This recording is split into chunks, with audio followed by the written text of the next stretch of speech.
خۆشەویست ئێستا شوانەی سێم لە بەشی حوتم changing from fraction to decimal lesson 3 page 114 ئەلێرانە چی دەکەین کەرتمان هەیە fraction-مان هەیە convert-ی دەکەینە decimal number ئۆکەی چۆن convert-ی دەکەین بە بەکارهێنانی long division-ەکەی خۆمان دەنووسین ئەو ژمارەی سەرەی کرد هەموو جار هەموو کات لە چێندە دەنووسن لە ناوەی long division باشە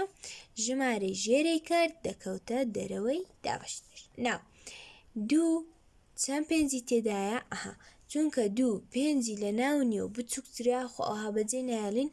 سفرەک لێرە دادەنین باشە کە سفرەکەمان لێرە دانا دێن بۆ ئەوەی بتوانین ئەوە ببتە دابەش ببی چۆن دابەش دەکەین پۆینتێک لێرە زیاد دەکەین سفرەک لێرە دادەنین ئێستا دەڵێن 20 دابەش 5 4 جارانی 5 20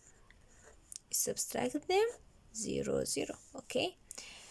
دێناوەیان use long division write 1 inside the long division 5 outside okay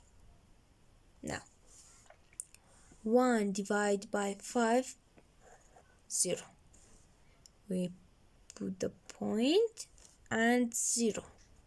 10 divided by 5 2 times 5 10